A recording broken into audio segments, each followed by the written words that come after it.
Assalamu alaikum wa rahmatullahi wa barakatuh, seja bem-vindo de volta.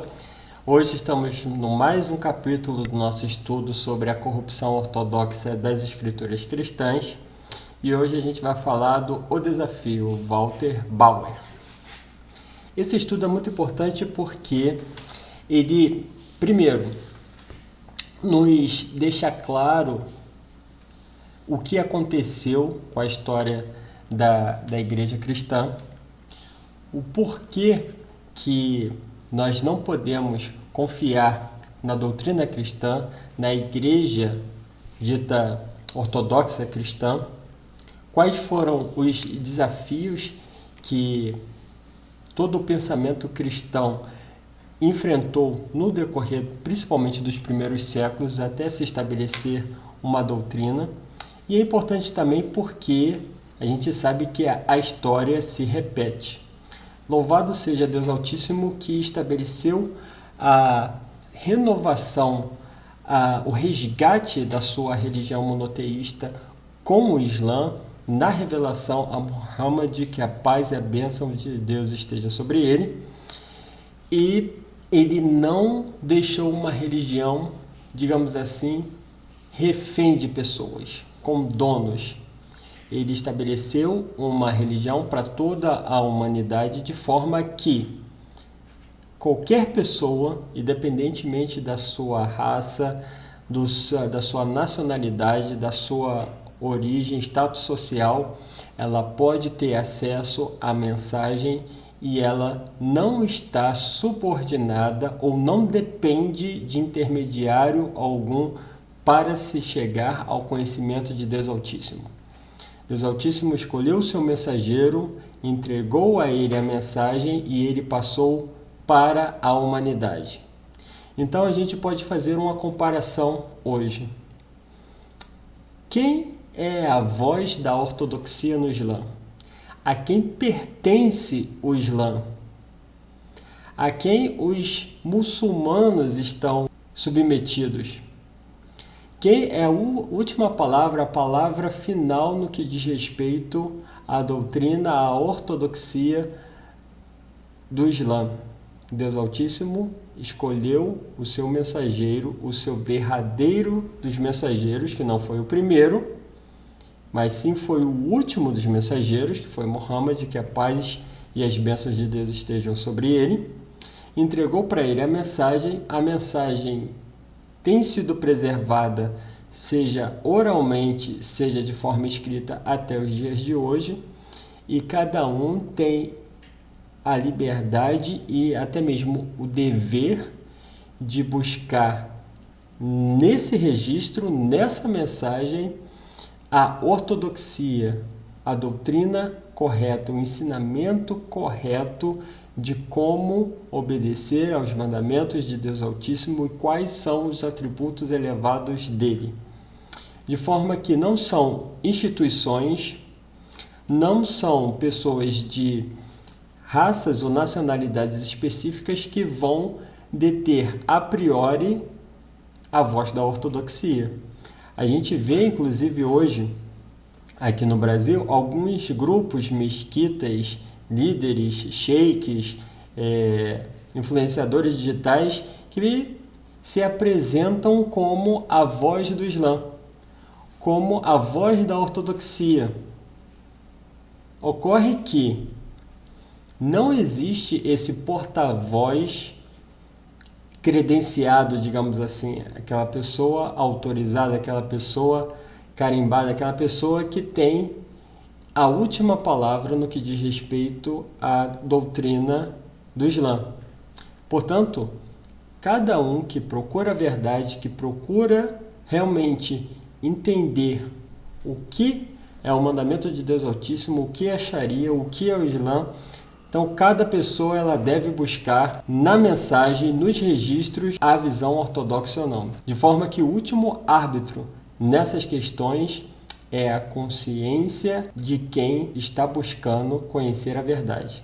Então, cada um, tendo um coração inclinado não para satisfazer as suas próprias vontades, mas sim para conhecer a verdade, vai buscar, vai estudar, vai pesquisar E nesse ponto a gente tem uma grande particularidade no Islã, particularidade segundo a qual não se é avesso ao estudo, à pesquisa, as perguntas não são mal vistas, os questionamentos não são impedidos ou desmotivados, muito pelo contrário, a pesquisa, o questionamento, a busca pela verdade, ela é um imperativo e essência da religião. Portanto, aquele que busca a verdade, aquele que busca efetivamente saber o que Deus quer que ele faça, quais são os atributos verdadeiros de Deus e como se deve adorá-lo e como se deve observar as suas leis, os seus mandamentos,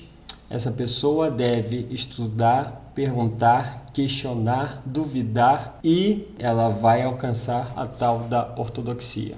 Não porque um intermediário disse que é assim ou deixa de ser assim, mas sim porque ela está convencida mediante as provas a ela apresentadas. Então vamos lá. Bismillahirrahmanirrahim. A compreensão clássica da relação entre ortodoxia e heresia enfrentou um desafio em 1934, com a publicação de Ortodoxia e Heresia no Cristianismo Mais Antigo, de Walter Bauer, possivelmente o livro mais significativo sobre o cristianismo primitivo escrito nos tempos modernos.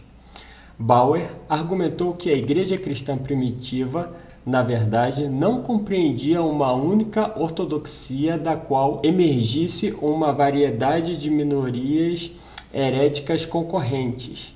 Em vez disso, o cristianismo primitivo incorporou uma série de formas divergentes, nenhuma das quais representava a clara e poderosa maioria dos crentes contra todas as outras. O que mais tarde seria chamado de heresia era, na verdade, a forma original e única de cristianismo.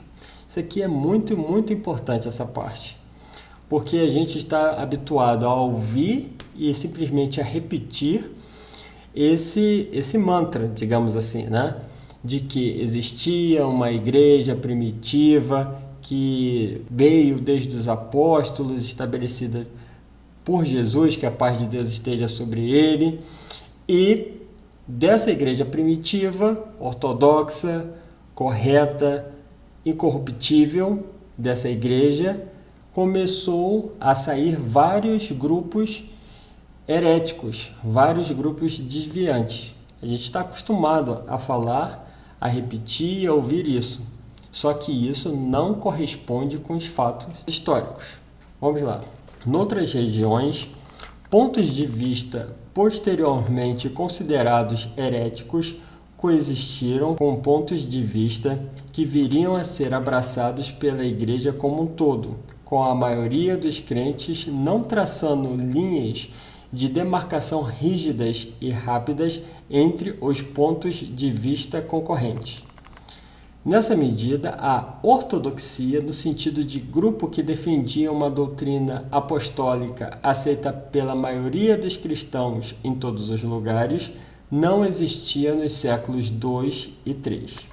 Nem a heresia foi derivada secundariamente de um ensinamento original através de uma infusão de ideias judaicas ou de filosofia pagã, crenças que foram, em épocas posteriores, adotadas como ortodoxas ou condenadas como heresia, eram, na verdade, interpretações concorrentes do cristianismo, uma das quais, eventualmente, mas não inicialmente, adquiriu o domínio devido a forças históricas e sociais singulares.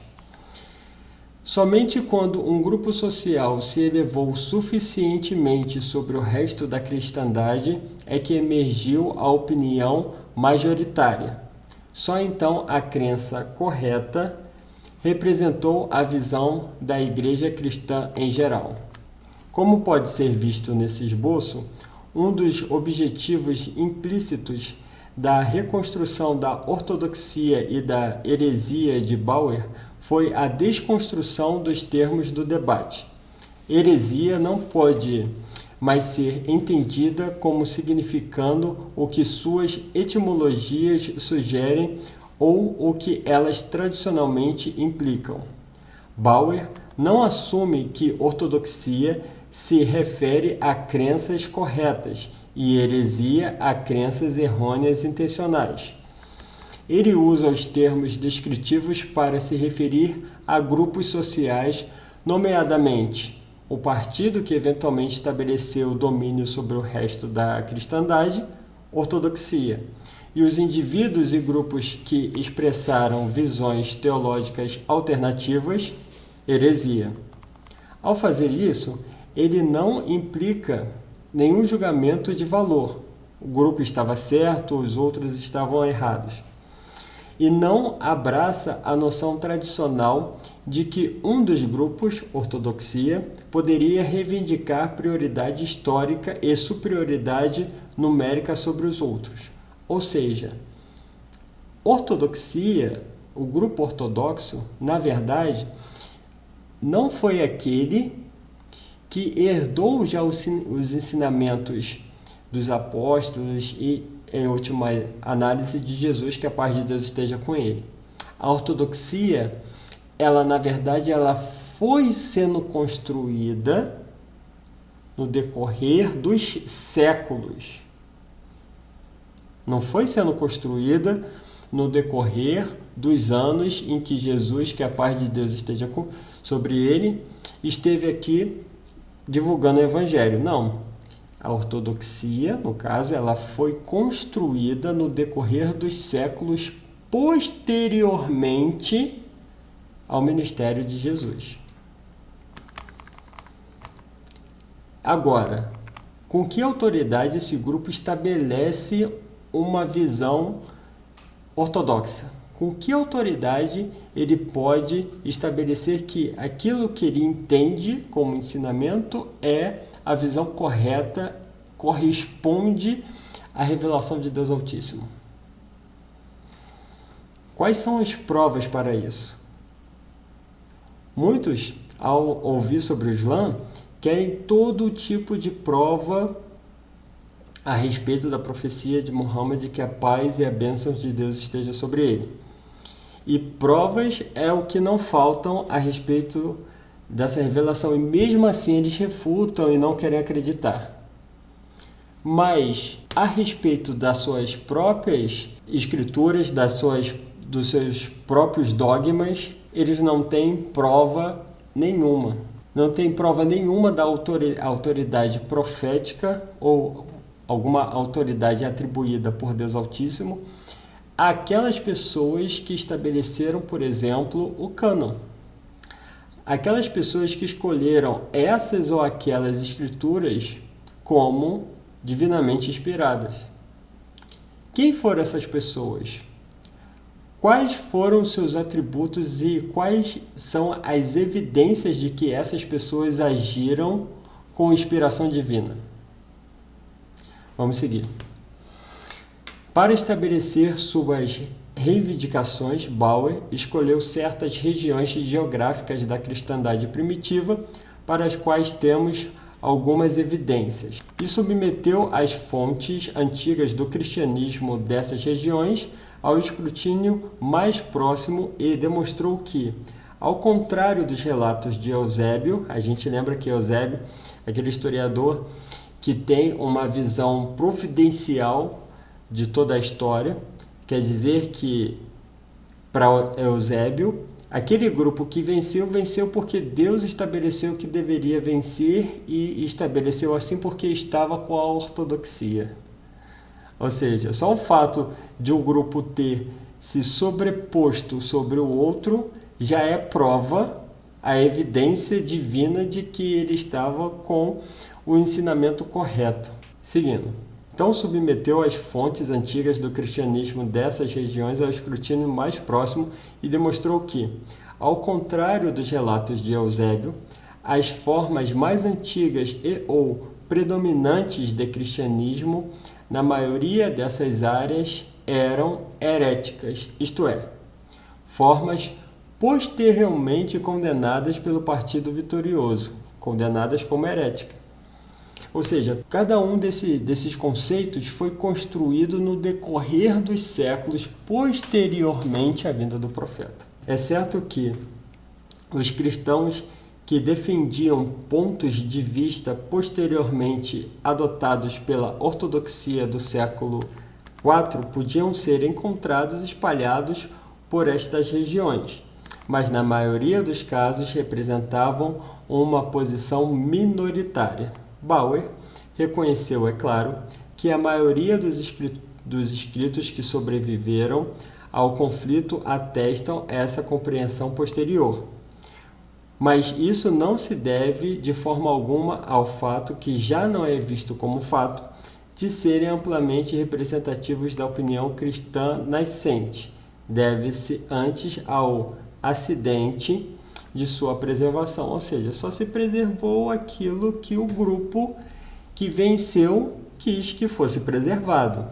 Ou seja, o que foi preservado não foi porque eram escritos hegemônicos, mas sim porque os outros escritos que eram adotados, talvez, como diz aqui, até de forma mais ampla, esses outros escritos foram simplesmente eliminados. São os vencedores que escrevem a história. Os proponentes posteriores da ortodoxia, isto é, os vencedores, preservaram os escritos dos seus antepassados teológicos e insistiu que representavam a opinião da maioria dos cristãos desde os tempos apostólicos. Mas como é que esta forma de cristianismo, a forma que veio a influenciar todos os principais ramos da cristandade até os dias de hoje, a forma responsável pelos credos dos apóstolos e nicenos, do catolicismo romano, da ortodoxia oriental e do protestantismo, pôde atingir tal nível de domínio? Para Bauer, este era o tipo de cristianismo encontrado predominantemente na Igreja Romana, uma igreja que sempre utilizou sua capacidade administrativa superior e os seus vastos recursos materiais para influenciar outras comunidades cristãs. Entre outras coisas, a Igreja Romana insistia numa estrutura hierárquica nas outras igrejas. O episcopado monárquico que, dado o bispo certo, poderia persuadir a maioria dos membros da igreja a adotar certas perspectivas. Detalhes específicos da demonstração de Bauer foram imediatamente vistos como problemáticos por vários de seus revisores e nos últimos tempos os detratores ganharam cada vez mais destaque. Muitos dos argumentos se concentram na metodologia. Bauer foi acusado, com boa razão, de atacar as fontes ortodoxas com zelo inquisitorial e de explorar o argumento do silêncio. Em termos de questões substantivas, praticamente todas as regiões que Bauer examinou foram submetidas a um escrutínio mais aprofundado, raramente com a vantagem de suas conclusões específicas. A visão predominante agora é que Bauer provavelmente superestimou a influência da Igreja Romana e subestimou a extensão da ortodoxia em todo o Mediterrâneo. Seria um erro, entretanto, pensar que o repúdio às descobertas específicas de Bauer libertou os estudiosos para retornar à formulação clássica do problema herdada dos próprios primeiros escritores ortodoxos. Muito pelo contrário, a opinião communis que emergiu é que, apesar das claras deficiências do seu estudo, as intuições de Bauer estavam certas em suma.